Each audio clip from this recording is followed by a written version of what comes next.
Assalamualaikum warahmatullahi wabarakatuh. Perkenalkan, nama saya Al-Mumni, Stambuk A351-19004, Program Studi Pendidikan Geografi Universitas Tadulako.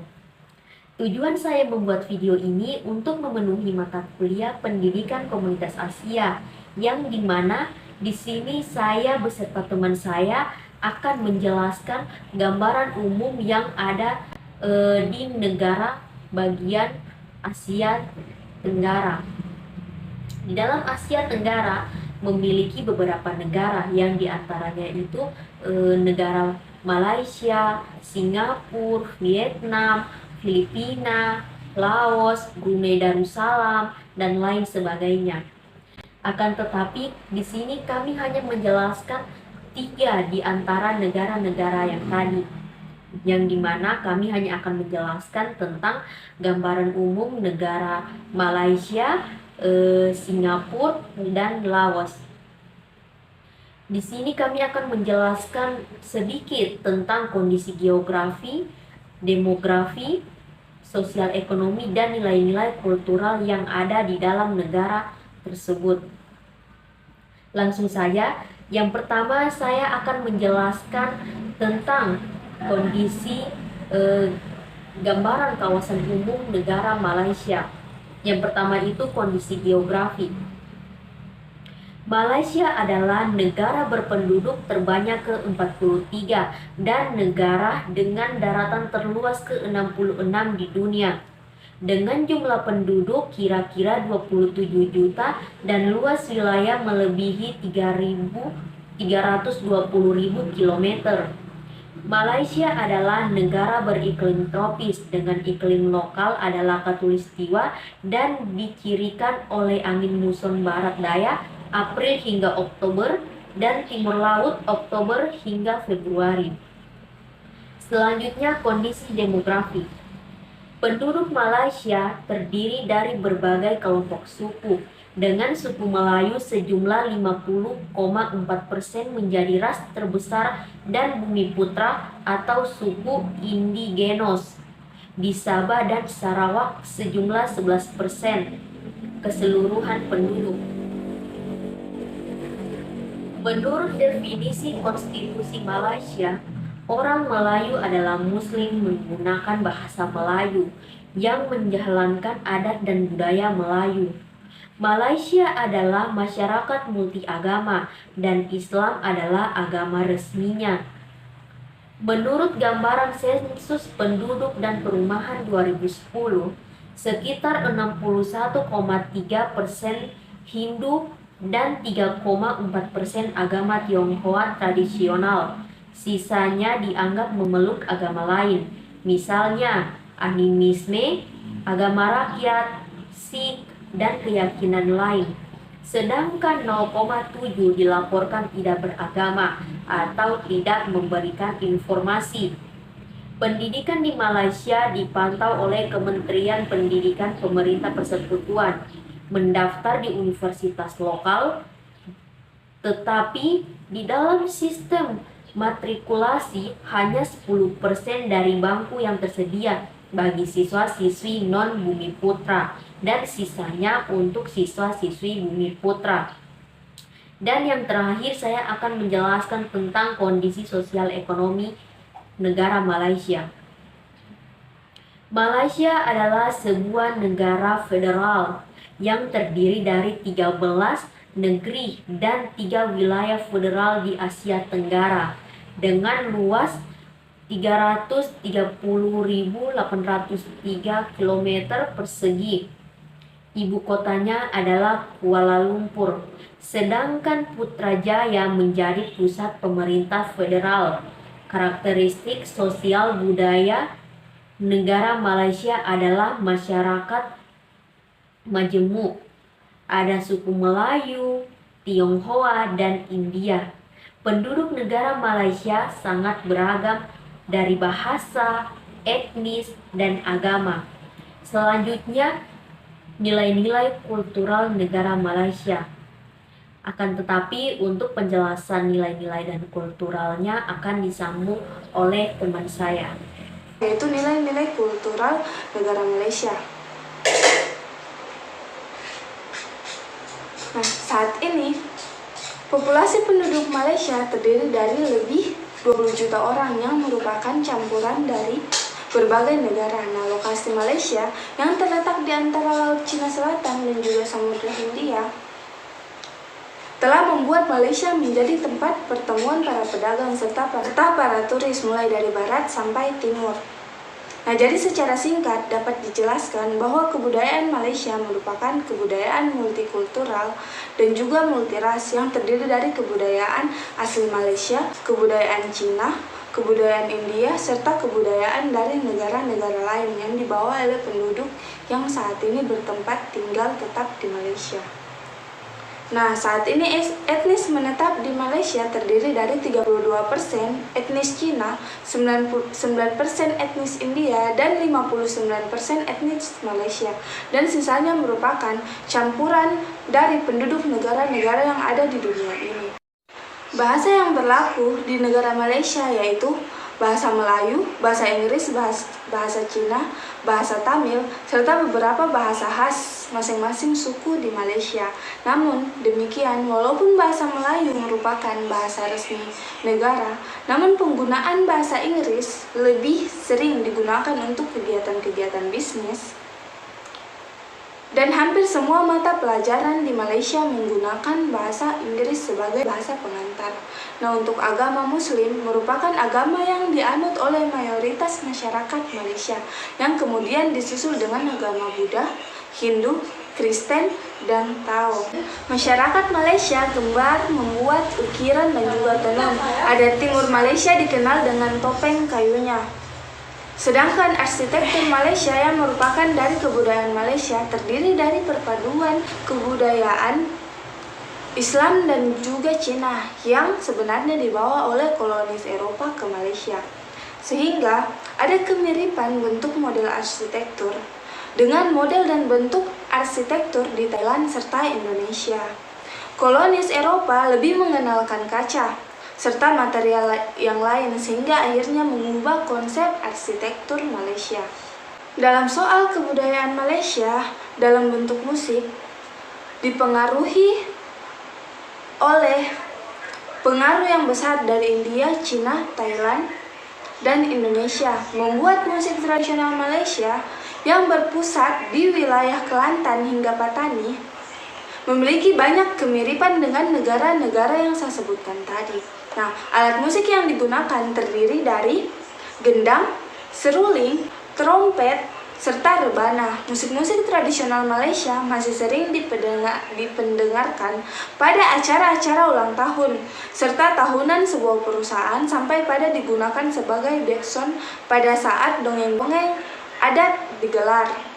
Nah, di sini saya kebagian di negara Singapura, yang mana di negara Singapura ini saya akan membahas kondisi demografisnya maupun kondisi geografisnya. Nah, sebelum saya masuk ke kondisi demografisnya maupun geografisnya, saya akan jelaskan lebih dulu bagaimana sih negara Singapura ini. Nah, langsung saja.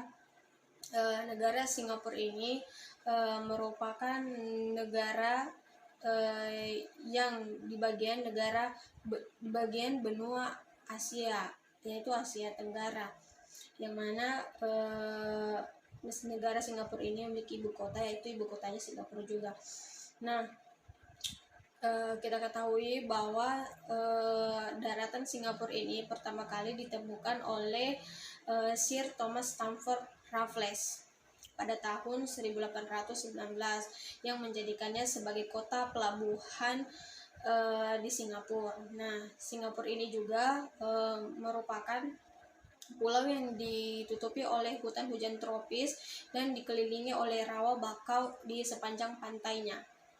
Nah, Singapura ini juga merupakan pembangunannya itu sangat menunjang, sehingga negara Singapura ini merupakan negara terkaya di benua Asia, yaitu benua Asia Tenggara.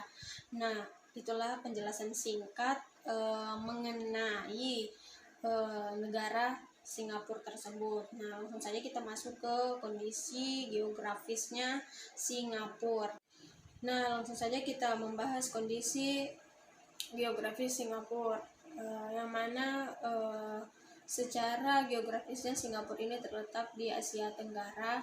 Asia Tenggara yaitu pada 1 derajat 9 menit lintang utara sampai 1 derajat 29 menit lintang utara dan 103 derajat 36 menit bujur timur sampai 104 derajat 25 menit bujur timur. Karena berada pada koordinat hanya 2 derajat di atas garis khatulistiwa, membuat Singapura ini memiliki iklim tropis dengan curah hujan yang sangat tinggi. Perlu kita ketahui bahwa Singapura ini juga terdiri dari pulau terbesar yang sepanjang 30 mil dengan luas 617,1 km persegi dan ketinggian hanya sekitar 15 meter dari atas permukaan laut yang berbatasan dengan Selat Johor, yaitu di sebelah utara, kemudian Selat Karimata di sebelah timur, kemudian Selat Singapura di sebelah selatan, dan yang terakhir Selat Malaka di sebelah barat.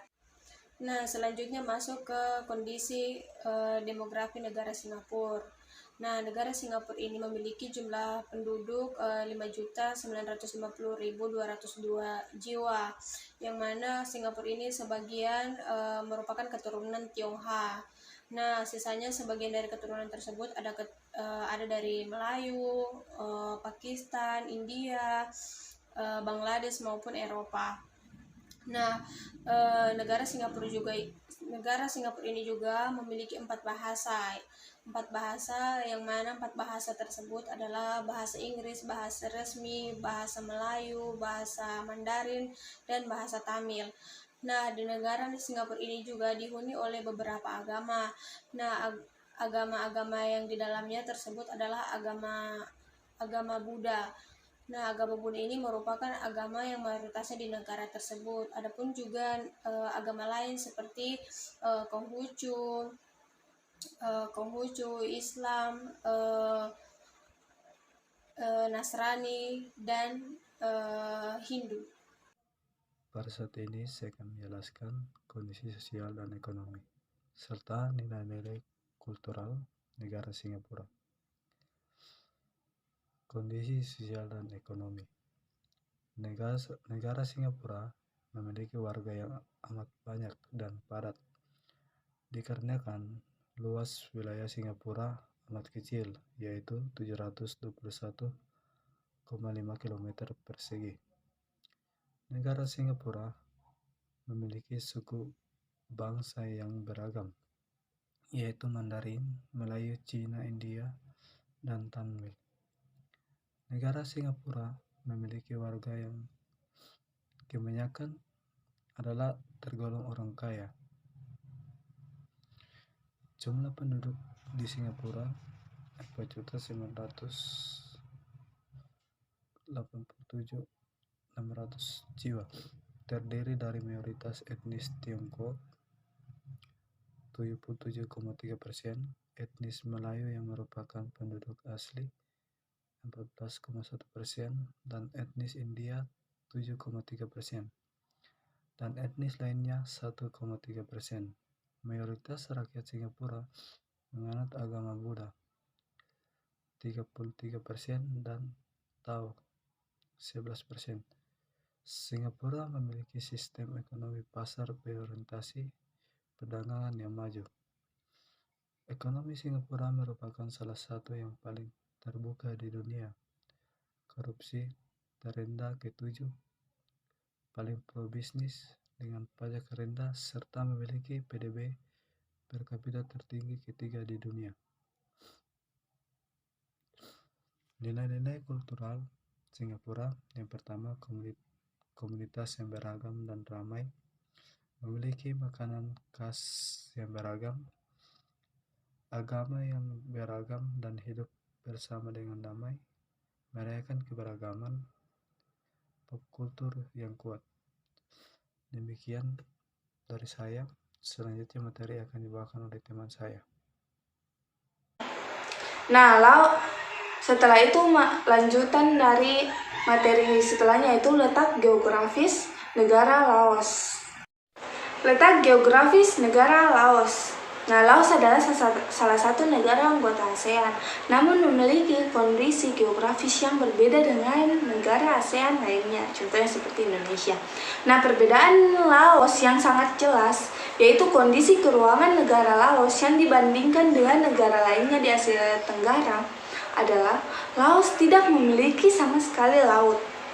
Untuk kondisi geografis negara Laos, menurut letak astronomisnya, negara Laos terletak antara 14 derajat hingga 22 derajat lintang utara dan antara 100 hingga 108 derajat bujur timur. Berdasarkan letak astronomisnya, negara Laos terletak di dekat garis ekuator atau garis khatulistiwa. Nah, letak geografis Laos secara geografis, Laos terletak di Asia Tenggara dan dikelilingi oleh negara-negara Asia Tenggara lainnya. Nah, untuk batas wilayah negara Laos, batas utara wilayah Laos adalah Cina dan Vietnam. Batas timur wilayah Laos adalah Vietnam dan Kamboja. Batas selatan wilayah Laos adalah Kamboja. Batas barat wilayah Laos adalah Myanmar dan Thailand. Dari batas wilayah terlihat Laos dikelilingi oleh 5 negara. Artinya Laos tidak memiliki wilayah perairan laut dan hanya memiliki daratan saja. Kondisi geografis inilah asal muasal sebutan landlocked country untuk negara Laos atau negeri tanah terkunci. Nah, luas wilayah dan jumlah penduduk negara Laos memiliki total area sebesar 236.800 km persegi dan dihuni oleh sekitar 7,4 juta penduduk.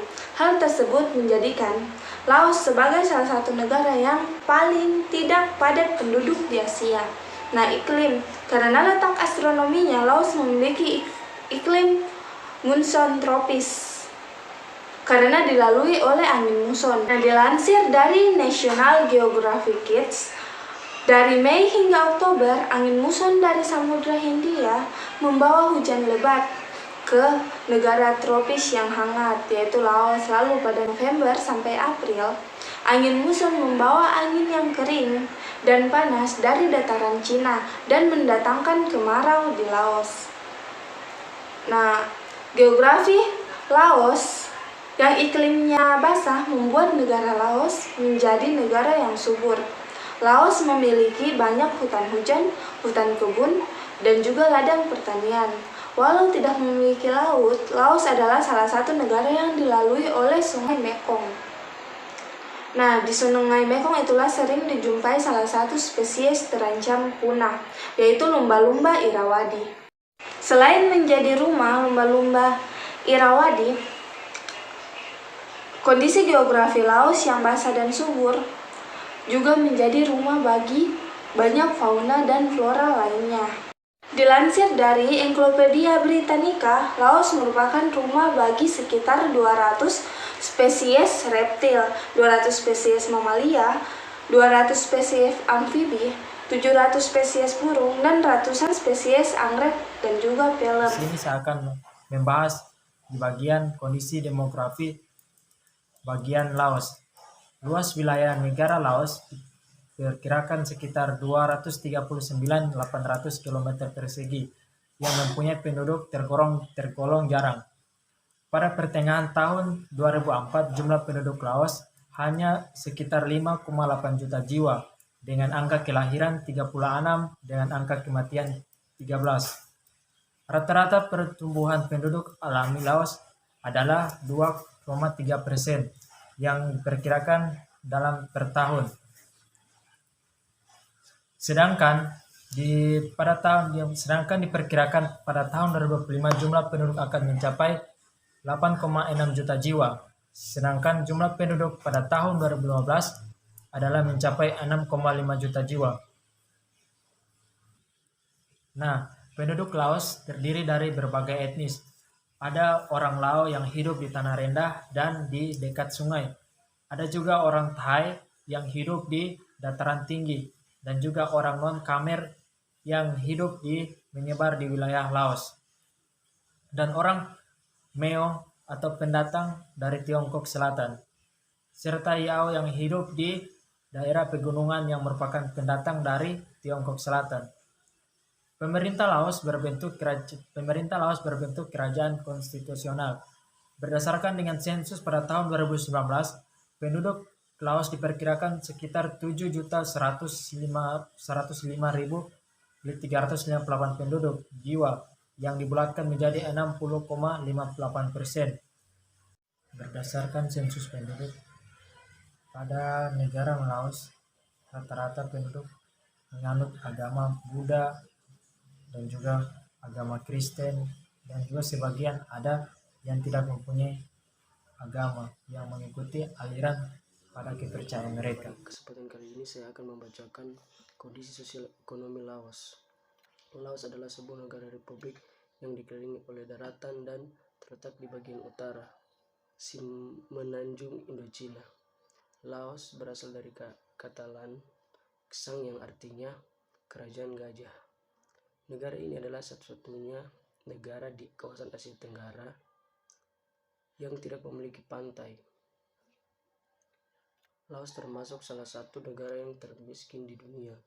Laos merupakan urutan ke-10 dari bawah dilihat dari besarnya pendapatannya. Pendapatan per kapita Laos hanya 250 US dollar, jumlah penduduknya 5.433.000 jiwa. Rakyat hidup di sektor pertanian yang menghasilkan beras, jagung, tembakau, jeruk, dan kopi. Ekonomi Laos sebagian besar tergantung kepada Sungai Mekong. Sumber ekonomi Laos yang paling besar adalah hasil pertanian dan perkebunan. Dataran rendah di tepi Sungai Mekong dijadikan sebagai daerah pertanian.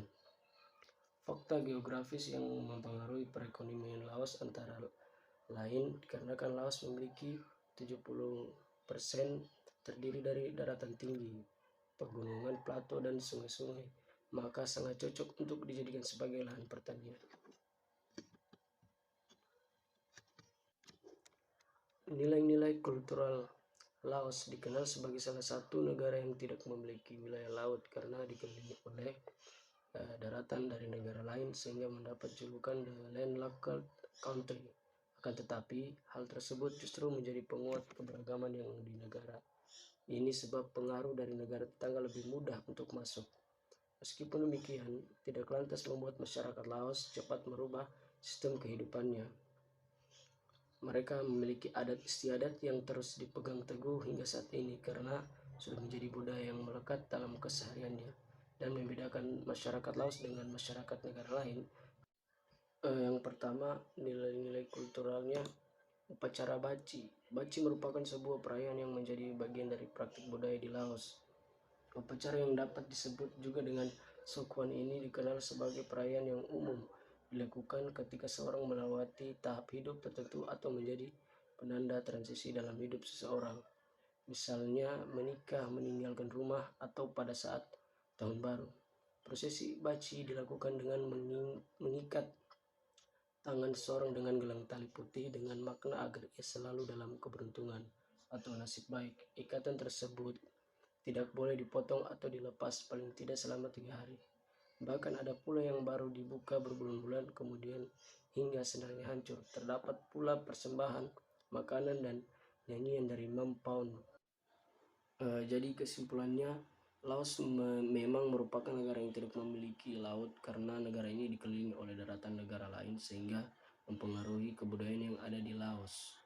Namun masyarakat Laos juga mempunyai budaya yang terus dipertahankan hingga kini.